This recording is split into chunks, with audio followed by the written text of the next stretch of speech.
Live with coverage you trust. This is NBC 10 News Sunrise. 2 civilian naval officers were injured after a man with a knife confronted one of them at the naval base in Groton, Connecticut last night. We have details on that story in a moment. One of the men charged in the shooting death of a 12-year-old girl in Providence is expected to be sentenced today. Could be a slippery morning commute for some as those Arctic temperatures hit the East Coast and snow. Some light snow blanketed the area overnight. Isn't it beautiful? He said sarcastically. Yes, I actually took a picture off my deck this morning. Yeah. Posted it on our Facebook page so you can check it out. Maybe you can post your pictures too. Sure, why not? A little bit of snow on the ground. Not enough really, I think, to cover all the leaves that have fallen. But yeah, there's snow there. And we'll talk about that and how it's affecting stuff this morning. Friday morning, 14th of November. Molly's got the traffic. Kelly Love is in the spotlight. First, though, with the latest on the snowfall continuing at this hour at 4:30 in the morning in many places, huh, Kelly? Yeah, it is continuing. Again, we saw this transition from rain to snow right around midnight or 11 o'clock in most places, and we're still dealing with that. It extends all the way into central Connecticut and just about out to the Cape, but most of those spots down along the south coast and out of the Cape likely only dealing with rain. The heavier snow is falling from Providence really out toward Plymouth at this hour, and it will continue for the next couple of hours, but you'll notice we do have some dry air situated behind that, and it's already starting to move in. It's a fairly fast-moving storm system, so that is good news. However, it will make for a slippery commute, so just be careful on the roadways. Although most of it is only sticking to the ground, we could see upwards of an inch in some places, and the roads so far just wet, so that's good news. Of course, Molly will have details from the DOT as far as if we're dealing with any of those problems, but overall, we're likely going to see this through the 7 o'clock hour. Most of it will be out of the picture by around 9, 10 o'clock. Then temperatures still running a bit cooler than average. We're likely only going to top out in the low 40s by lunchtime, and that will continue as we head toward 3 o'clock. Now, watch what the forecast track models are showing. Most of that will start moving out by around 5 in the morning, at least across portions of Rhode Island and up toward Worcester. But of course, this is moving from west to east, and as it does move out, we're going to continue to see some of those pockets of moisture lagging behind. So that's something to bear in mind.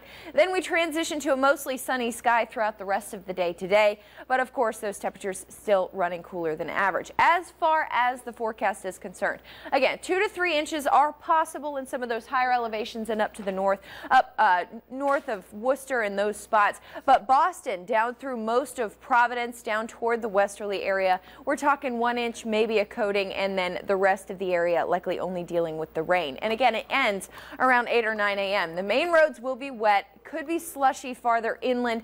Again, if you're headed out in the next hour or so, that's what you're going to be dealing with. And now the cold air is just going to stick around. I'll have more details and a full look at your 7-day forecast coming up, but now Molly has a look at the traffic. Molly? Oh, thank you, Kelly. Good morning, everyone. Here we go. Not pretty out there. Well, actually, this is kind of a pretty shot, right? But not the best driving conditions, so make sure you're going slow out there. This is a look at 146 northbound and southbound at Route 116. Again, not best driving conditions. It really depends on the kind of precipitation out there, but wet roadways, slippery out there. So we have some slowdowns out there, which is good. You want to take it easy. 295 headed northbound right by Route 6, and then continuing on 295 to the north right around Route 7. People are taking it easy, only about 17 miles an hour. Obviously not a lot of congestion out there, but everywhere else we're still seeing people go right around the average speed limit. So again, just depends on where you're at. We'll take another look at another camera. We've got 610 connector here, and you can see some shiny surfaces out there. So again, just depends on where you're at, but please take it easier, looking mainly at a little bit of slush out there and usually just wet roads. Barbara, Frank. Thank you, Molly. And our top story this morning is the weather. Crews were out throughout the night in our area, salting the roads ahead of the snow that hit the area early this morning. NBC 10's Olivia Fecteau reports from the world-famous Providence salt pile. The highways are still clear as of Thursday night, but with snow on the way, Benny's in Providence is stocked for the season. We're ready. We have the shovels and sleds and ice melt and window scrapers, de-icer. Arnold Bromberg of Benny's says his store has been around for 90 years. They have a routine each year to get ready for the snow. Providence Emergency Management Director Pete Gaynor says they've been preparing since the summertime. There'll be a third shift crew on for the city of Providence that will monitor the road conditions overnight. So we expect 1 to 3 inches and we have 4 or 5 trucks ready to go with full of salt. For this snowfall, Gaynor says they're concerned about slick overpasses, hills, and bridges, plus the timing of the snow during the morning commute. Just slow down and let the other driver pass if they're trying to pass, and just be curious, I think, is the best we can do for this first snow. The Rhode Island and Massachusetts DOTs say they expect rain and then snow by Friday morning. Here in Providence, Gaynor says they're keeping a close eye on things. It's more of an art than a science at this point. The city of Providence says it has about 2,000 tons of salt for this season, and right now about 1/4 of that is stocked here and ready to go out on the roads. In Providence, Olivia Fecteau, NBC 10 News. Our other top news story at 4:34 this Friday morning involves the 2 Navy civilian police officers who were injured during a shooting incident last night at the Naval Base in Groton, Connecticut. A spokesman says one of those officers fired warning shots after a, quote, belligerent person showed up with a knife outside the base and allegedly stabbed him in the leg around 7 o'clock last night. The other officer was injured by a ricochet of bullets. They were taken to the hospital to be treated for non-life-threatening injuries. They've since been released. The suspect was not hurt but was taken to the hospital for an evaluation. He is currently in the custody of the Naval Criminal Investigative Service. Officials have not yet released his name.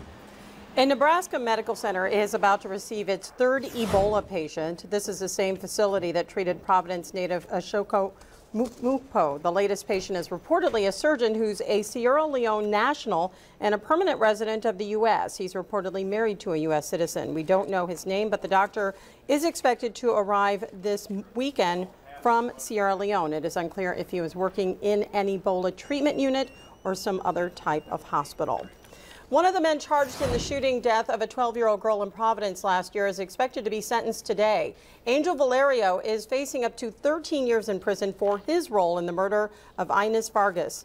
Valerio and Luis Didi Gonzalez accepted a plea deal. Both agreed to testify at the trial of Luis Fatboy Gonzalez. Brandon Castro, the man who pulled the trigger, pleaded guilty earlier this year and received 2 life sentences plus 50 years. Police say all 4 are members of the Harriet Street gang. That shooting also injured 3 other women.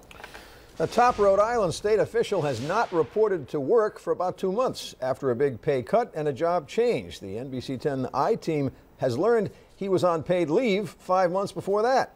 Louis DiQuattro was once the deputy director at the Department of Business Regulation. His job included hearing appeal cases on nightclub violence. Mysteriously, in late March, he was placed on paid leave at a salary of $131,000. State officials won't say why DiQuattro was placed on that leave. Then in August, he was demoted to chief licensing examiner. His pay was cut in half, and the I-team has learned that DiQuattro still hasn't reported to his new job. They say it's been 7 months since he went out on leave. The lawyer for the fiancé of former Patriots player Aaron Hernandez wants prosecutors to turn over text messages in that case. One text from Hernandez allegedly told her in code to damage a video surveillance hard drive. Shayanna Jenkins, attorney, has also asked a judge to order prosecutors to turn over evidence that Jenkins threatened to report maids who cleaned the house to immigration authorities if they cooperated with police in that investigation. Hernandez has pleaded not guilty to the 2013 murder of Odin Lloyd. His trial is expected to begin next year. Jenkins has pleaded not guilty to perjury. And it looks like a bar on Federal Hill in Providence will not reopen anytime soon. The $3 bar on Atwells Avenue was the scene of a fatal beating back in July. It was then shut down by the Providence Board of Licenses, and an appeal was rejected by the State Department of Business Regulation. Officials say the staff at the bar had not reacted properly or appropriately to an argument that eventually led to the fatal beating. Owner Gianfranco Morocco has now gone to Superior Court to get the bar reopened. A new report from Homeland Security details the problems that led to a major security breach at the White House. The incident involved a man later identified as Omar Gonzalez who jumped over the fence and ran towards the White House. He eventually made it all the way into the East Room before he was captured. Well, this Homeland Security report has concluded that one cause of the failure was an officer who was not listening to his two-way radio. The officer was reportedly in a van talking on a cell phone at the time of the breach and was late in releasing an attacked dog. 22 minutes to 5 now here on the Sunrise Show. In a moment, why postal workers across the country are expected to stage a massive protest later today. Also ahead, a landmark South Coast restaurant has finally reopened after a devastating fire. A Rhode Island man who became famous in the world of sports for an inspiring speech has been nominated for a major award. All those stories are coming up in just a moment. Right now, though, let's pause from today's news coverage and Let's convene another meeting of our internationally renowned Early Risers Club to welcome in another new member. Our newest member comes from God's country, Frank. West Warwick. Bill Barstow, good morning. Bill, welcome to the club. Thank you for Maybe you know him. Maybe I do. Yeah. Just representing the town where I was born and raised. Good morning, Bill.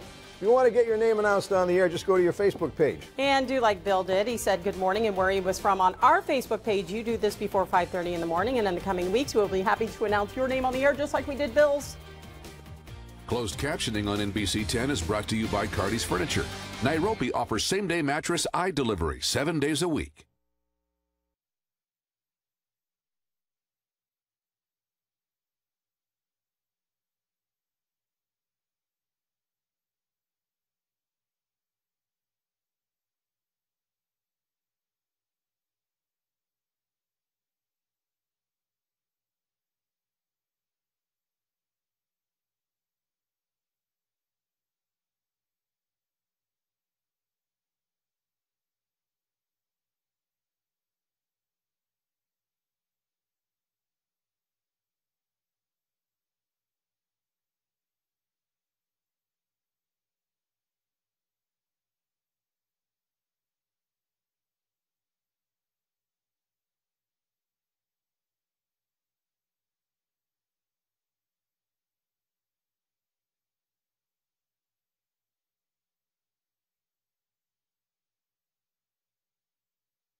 Closed captioning on NBC 10 is brought to you by Cardi's Furniture. Nairobi.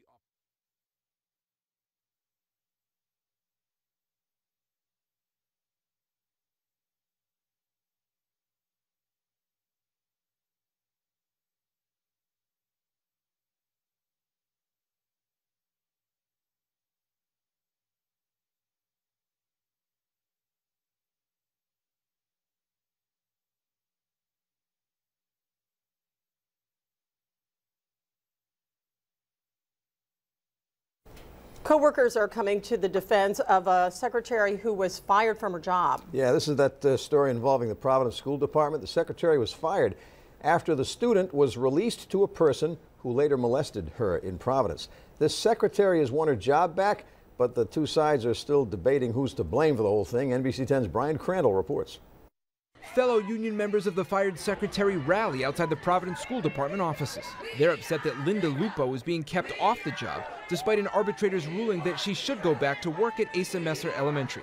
School officials claim she was to blame for allowing a student to leave the school last November with Bo Kang, who was then accused of molesting the girl.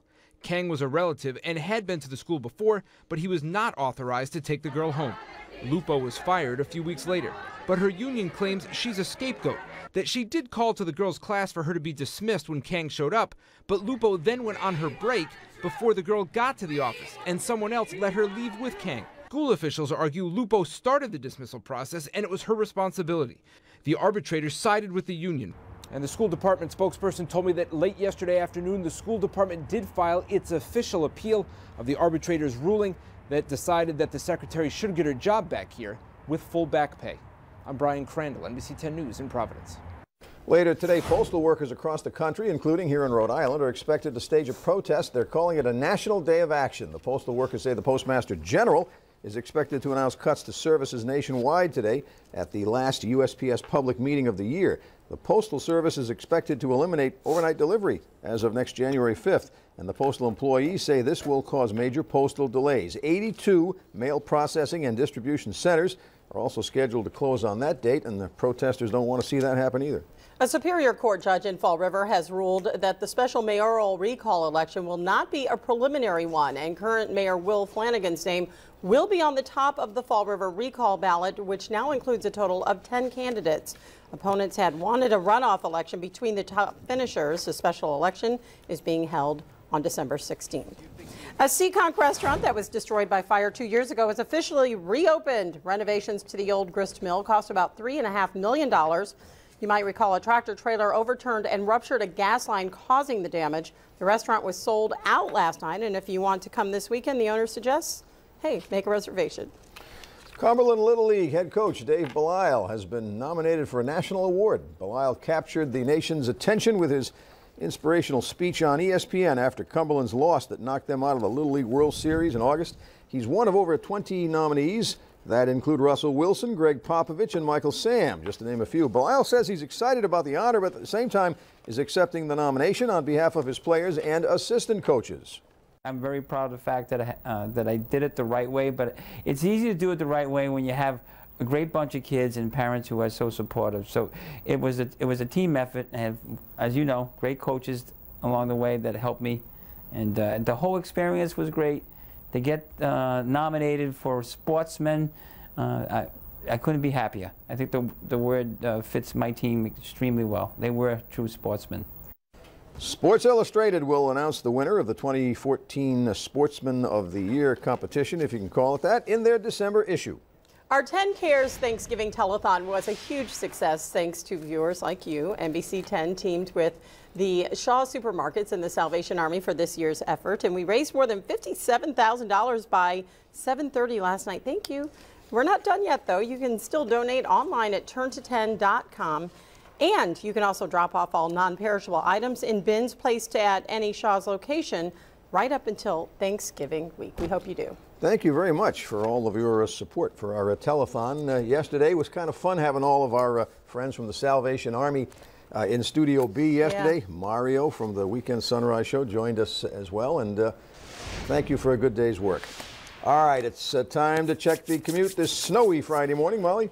Hey, good morning, Frank, Barbara. Good morning, everyone. Not the greatest driving conditions out there, so maybe leave a little bit early and take it a little bit easy out there on the highways. You also are going to have to give yourself a little extra time to wipe off all that snow off your windshield. The windshield wipers will probably do the trick, but you're also going to have to get it off the top of your car and off the back of your car. So give yourself a little extra time if you can. Hey, check this out. This is what it looks like. Depending on where you're at, you might see different kinds of precipitation. Kelly will fill you in on that, but looks kind of pretty right here, doesn't it? Over the traffic light. This is a look at our street light, I should say. This is a look at 195 making your way on that westbound side. Here's that eastbound side. This is at the state line. Traffic times, our average travel times here, still about 5 minutes, but again, slow down on the roadways, not the best conditions. So let's get a full look at what's going on out there with meteorologist Kelly Love. Hey, Kelly.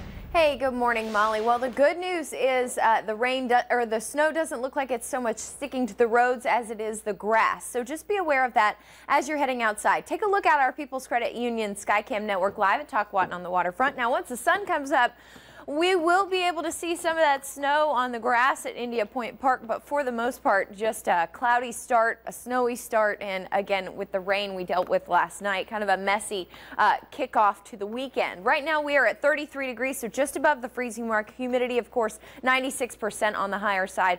Winds are out of the north-northwest, around 7 miles per hour. Here's the snow. It transitioned from rain over to snow by around 11 o'clock last night, and it will continue moving out as we go through the next couple of hours. So it could be a lot worse because it is a very quick moving system. However, it is going to make for a slick commute, as Molly said. So closer picture of what's happening If you live from Providence up through northwestern Rhode Island, you're not seeing as heavy of the snow as we saw about an hour ago. The heavier snow, of course, falling a little bit farther to the east at this point. So most of Plymouth County seeing that, Fall River, New Bedford seeing the heavier snow out toward Mashpee as well. Now, as we zoom out a little farther and show you what's happening again, we've got some dry air in place situated behind this system, so it will track offshore as we head really through the late part of the morning. Most of this will be gone by the morning commute, but it is still something that is going to make for some tricky weather conditions out or traffic conditions out there early. So here's what the models are saying. Most of that will be out of Rhode Island up through the Worcester area by 5:15, according to this particular model, and then it moves out again west to east as we go through the late part of the morning. So stopping the clock around 7 a.m. That's going to continue moving out, likely not going to make that transition back over to rain because the temperatures will be at or near freezing.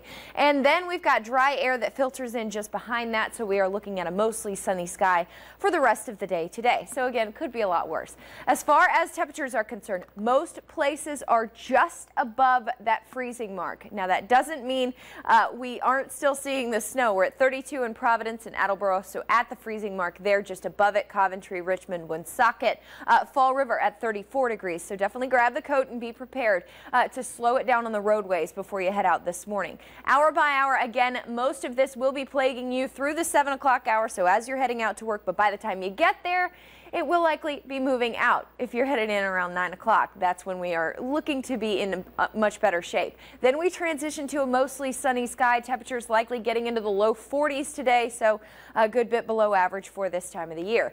Here's what we're expecting accumulation-wise. 2 to 3 inches possible in some of those higher elevations up toward Worcester and toward the north, but Providence farther south, looking an inch, possibly a coating, and then most of the other area just dealing with the rain. Winds are out of the north-northwest today, 10 to 20 knots if you're out on the water, visibility 1 to 5 miles. And the bad news is once the snow moves out, we are going to keep the chilly temperatures in place for the extended period. I'll talk more about that coming up. Frank?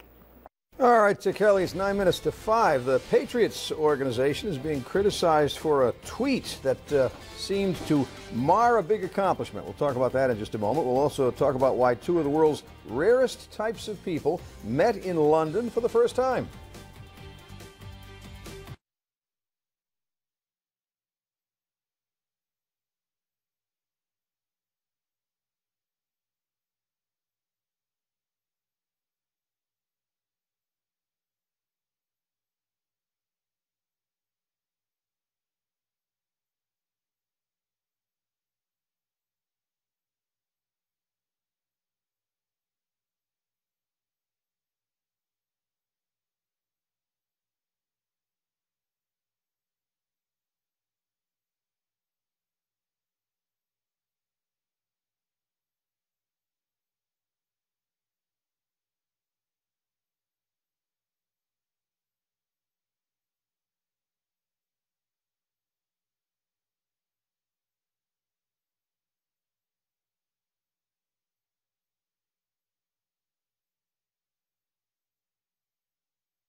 I feel fine. It sounds.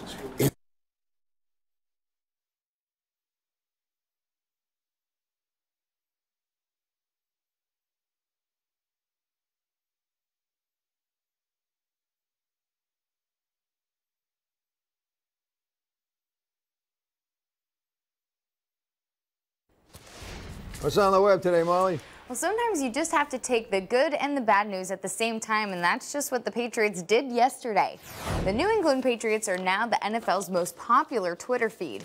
New England has become the first NFL team to hit 1 million Twitter followers. The Dallas Cowboys are close behind with about 980,000 followers. But it wasn't all good news last night. The team tweeted out to fans earlier in the day asking them to retweet about their 1 million followers.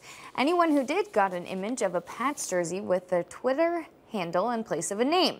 But that led into an incredibly racist tweet that included the N-word.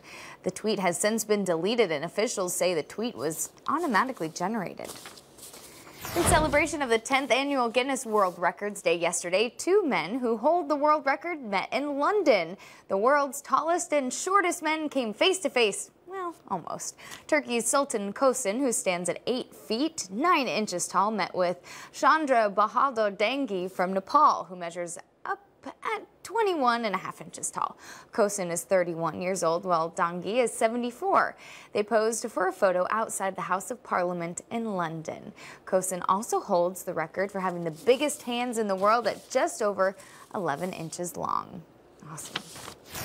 And right now we're live with Rokerthon. If you've seen the Today Show at all, yeah, he's live right there. If you've seen the Today Show at all this week, you know Al Roker is trying to set the record for the longest uninterrupted weather broadcast. Roker began Wednesday night at 10 p.m. and will go non-stop until this morning. That's right, that's 34 hours straight. Right now, he's just about, he's close to 31 hours into it. And if you're interested, you can find a link to this live stream that you just saw right there at turnto10.com. Barbara, Frank. Boy, he's going to be tired. Woo. Today's flashback in about an hour, we'll review some news and entertainment programs from what's been called the golden age of television, the early days of color TV. Wow, someday we're going to be looking at it as the golden age of television. This flashback about an hour from now. Hey, our Golden Apple Award winner will be profiled in just a few minutes here on the Sunrise Show, so stay tuned for that. And stay tuned for more of the day's news as well. It's Friday morning, 14th of November. We've got all the news and the latest on this interesting snowfall.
live with coverage you trust. This is NBC 10 News Sunrise.